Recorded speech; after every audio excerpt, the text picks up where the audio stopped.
Here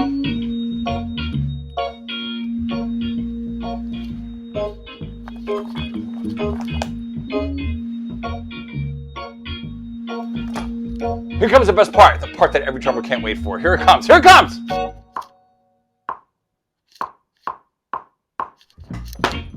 Finally, a drum solo. Get rid of this stupid song. Let's get to the good part, the drum solo. Okay? So, I'm sure that's not how you think, though. I know that's not how you think. But we're going to look at Groove 30 today. Groove 30 Slow, which is reggae, or one-drop reggae.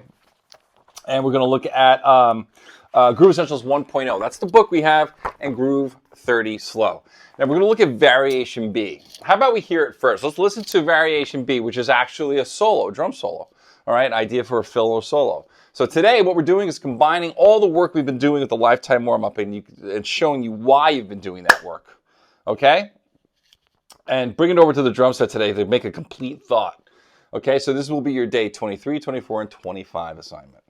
All right, here we go. Let's get going. This is going to be over here. Let's get a little sound going. All right. All right, here we go. This is going to be Variation B in context.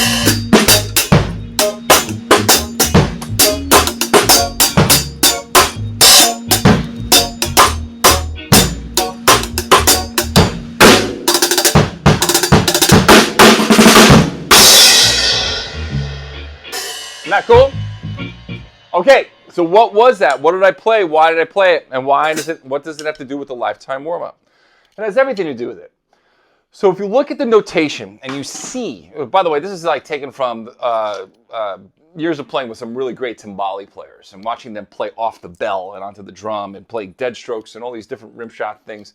Just a really cool sound, and I just kind of ripped off their vocabulary to write this particular solo for Variation B. Now, if you're looking at the notation, you can see the very first thing that you play right there.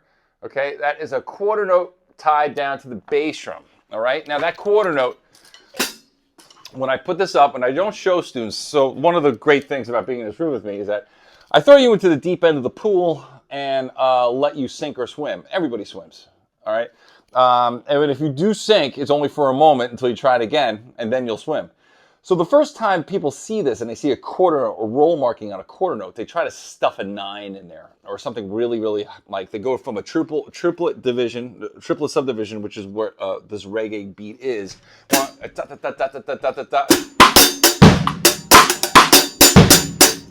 All right, that triplet subdivision, and they go to a duple and they try to stuff it in. All right, so a lot of times when drummers see roll marking, they just go as fast as they can, all right? So what we want to do is not instantly go to that kind of feeling of just cramming notes in. So if you stay with a triple subdivision, that first quarter note is going to be a 7. So if I played a 7-stroke roll, 3, 4, 3, 4, 1, 2, 1, 2, 1, 2, 1, or the other way, okay? But now I'm not going to release on the hi-hat, I'm going to release on the bass drum.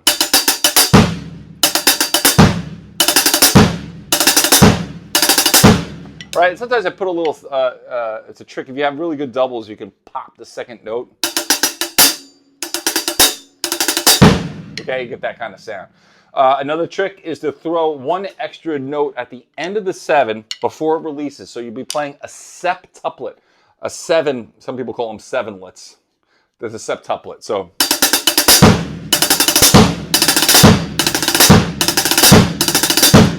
That's the sound of a 7 before the 1. Well, let's just say with a pure 7-stroke roll with a release on the bass drum. You can start with either hand you want. All right, so the first 2 beats are 1, 2, 3, 4. 4. 1, 2, 3, 4. Now let's look at beats 3 and 4.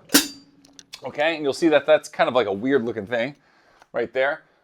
Bum, bum, bum, bum. All right, when you look at Variation B in your book, beats 3 and 4, that can look a little weird. Now those are 5-stroke rolls with a release on the bass drum. Either way. Right, right, left, left, bass drum. Now you got to put it in triplet form. So if I took the doubles out, I just went like this.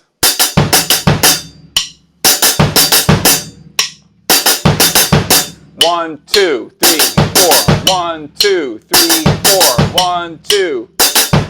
1, 2. 2. 2, 3, 2.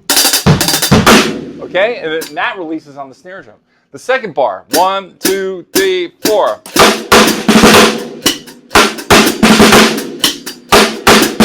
Now you can hear that's a quarter note triplet. Then we put a triplet, a 16th of triplet on the last note.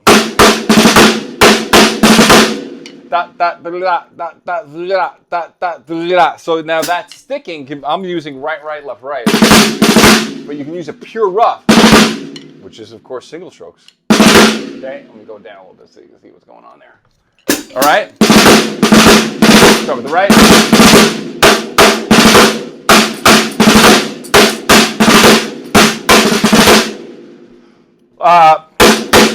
And then you have the 3E. 2, 3, 4. And then, so the whole thing, 3, 4.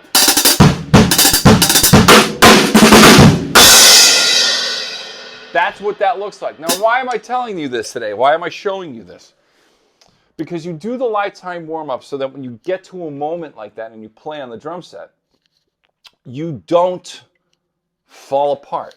You don't worry about whether or not you have the facility to play those double strokes. You don't worry about whether or not you have the technique to execute. That's what most people worry about. They worry about like executing on. They worry about executing doubles, getting on the kit. Is it going to sound mush? Should I try it? They pull off, they break off, they don't go for it. And that's all fear, all right? So when you get to that,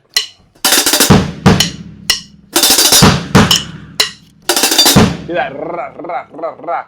That's why you've been sitting on a single surface.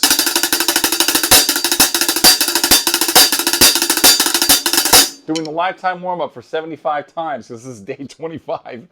And you do that, and then you get on the drum set and you don't worry. That's why you've been doing it. That's why you will continue to do it, because you want it to be about music. And music rules all. Rudiments serve music. Music don't serve rudiments. So nobody gives a crap whether or not you're playing a 7 or a 5. Only we do. It's like people get on it, like instrumentalists who play on melodic and harmonic instruments will get together and geek out on the theory behind what they're playing, but the audience doesn't care. All they care about is some kind of emotional delivery. So when you play this kind of fill, that's a really, really cool fill. But nobody cares why it's cool. It just is. But if you got on the, say, so here's what you have to watch out for. Rudiments can sound like marching band, really simple. So if you played that, if you played what I just wrote in that first bar, and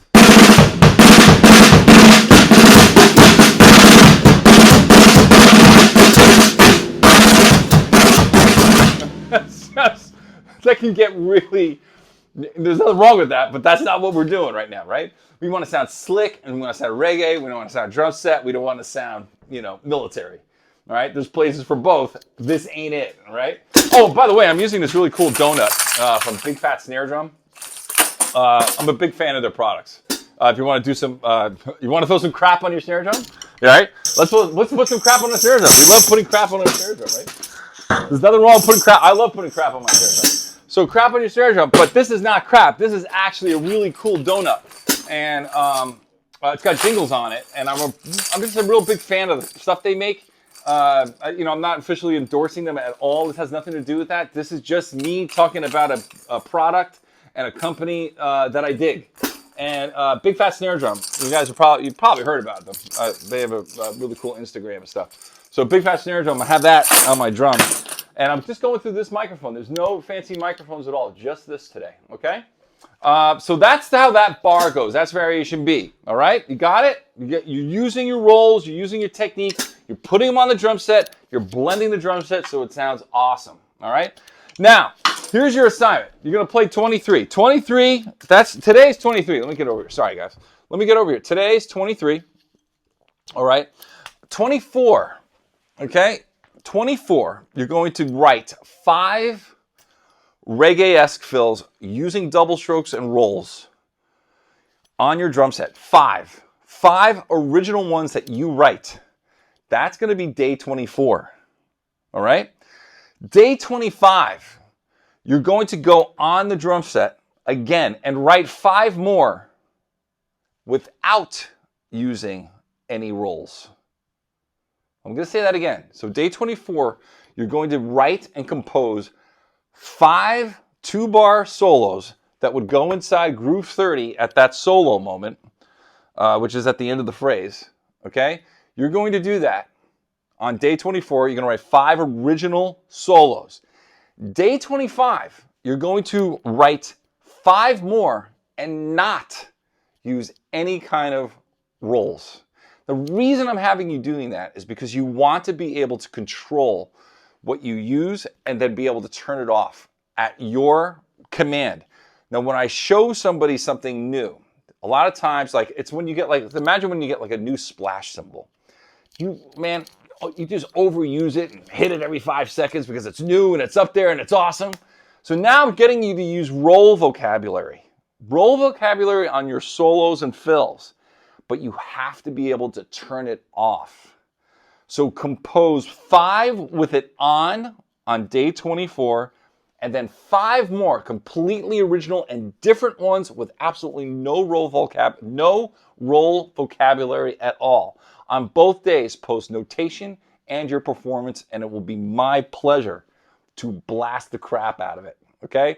Respect for everybody who's hanging in there on these crazy, crazy ass assignments I've been doing. I have way more. You wouldn't believe what my evil mind is thinking up for you in the future. As long as we're quarantined, I'm going to be with you. I'm not going anywhere. Me and you. All right? I'll be throwing this crap at you as long as we're stuck in our homes. Okay, guys? This is your day 23, 24, 25 assignment. Good luck.